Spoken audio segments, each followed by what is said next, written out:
হালিমা জান্নাত সুরভির ঘটনাটাও কোনো বিচ্ছিন্ন ঘটনা নয়।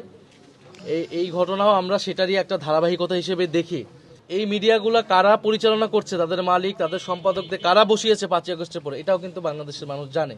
এবং মিডিয়ার ভাইদের প্রতি আমাদের অনুরোধ থাকবে, সাংবাদিক ভাইদের প্রতি অনুরোধ থাকবে, মিডিয়া হাউসের প্রতি অনুরোধ থাকবে, আপনারা নিরপেক্ষ অবস্থান নিন।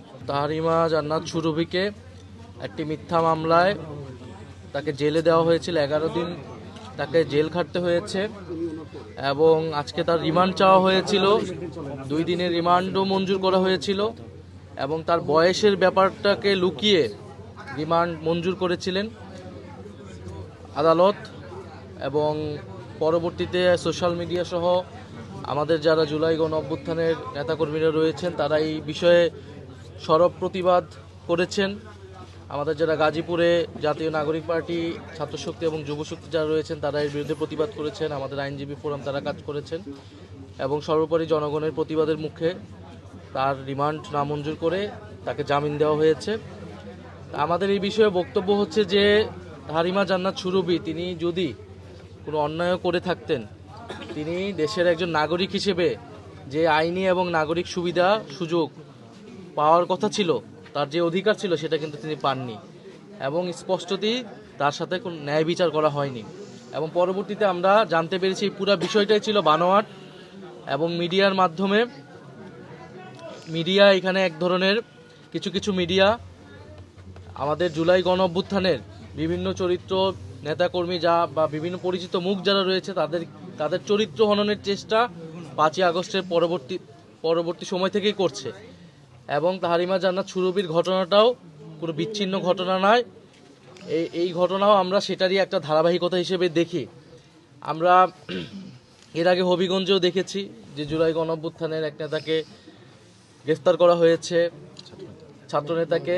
আমরা এর আগে বিভিন্ন সময় দেখেছি যে বিশেষত কয়েকটি মিডিয়া রয়েছে তারা জুলাই গণ অভ্যুত্থানের নেতাকর্মীর নামে কোনো কিছু পেলেই সেটা সত্য মিথ্যা যাচাই না করেই সেটা মিডিয়া ঢালাওভাবে প্রচার করে এবং নির্বাচনকে সামনে রেখে এটা কিন্তু একটা পরিকল্পিত একটা চক্রান্ত হচ্ছে। জুলাই গণ অভ্যুত্থানের নেতাকর্মীদেরকে সারা দেশে চাঁদাবাজ, দুর্নীতিবাজ হিসেবে চিত্রিত করার জন্যই এই ধরনের মিডিয়া দ্বারা পরিকল্পনা করা হচ্ছে। এবং এটা কিন্তু বাংলাদেশের জনগণ জানে 5ই আগস্টের পরে কারা চাঁদাবাজি করেছে, কারা দুর্নীতি করেছে, কারা জমি দখল করেছে। সেই ঘটনাকে লুকানোর জন্য, প্রকৃত চাঁদাবাজদেরকে লুকানোর জন্য জুলাই গণ অভ্যুত্থানের নেতাকর্মীদের উপরে এই ধরনের মিথ্যা দোষারোপ করার চেষ্টা করা হচ্ছে। এবং এই ধরনের মিডিয়া হাউসগুলো থেকে জুলাই গণ অভ্যুত্থানের এনসিপি নেতাকর্মীদের বিরুদ্ধে ক্রমাগত অপপ্রচার চলছে।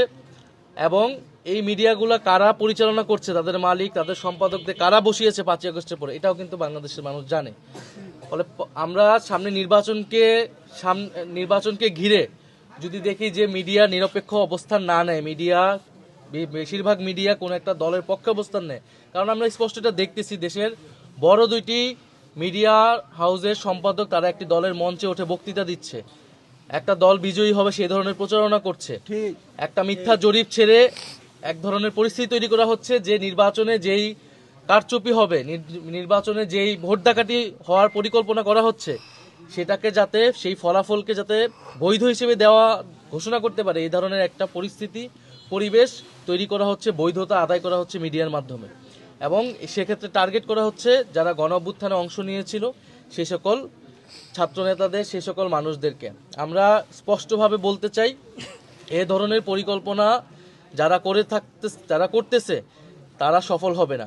এবং মিডিয়ার ভাইদের প্রতি আমাদের অনুরোধ থাকবে, সাংবাদিক ভাইদের প্রতি অনুরোধ থাকবে, মিডিয়া হাউসের প্রতি অনুরোধ থাকবে, আপনারা নিরপেক্ষ অবস্থান নিন, আপনারা সত্যটা প্রচার করুন এবং বাংলাদেশের নাগরিকরা, জুলাই গণ অভ্যুত্থানের নেতাকর্মীরা যাতে আইন, আদালত, পুলিশ প্রশাসন সব জায়গায় একটা ন্যায় বিচার পায়। আমরা কোনো অতিরিক্ত সুযোগ সুবিধা চাই না, আমরা চাই সবার সাথে যাতে ন্যায় বিচারটা করা হয়। সে গণ অভ্যুত্থানে অংশগ্রহণ করতে দেখি তার প্রতি যাতে কোনো বিষেধাজ্ঞা না করা হয়, প্রশাসন যাতে তার বিরুদ্ধে কোনো অবস্থান না নেয়।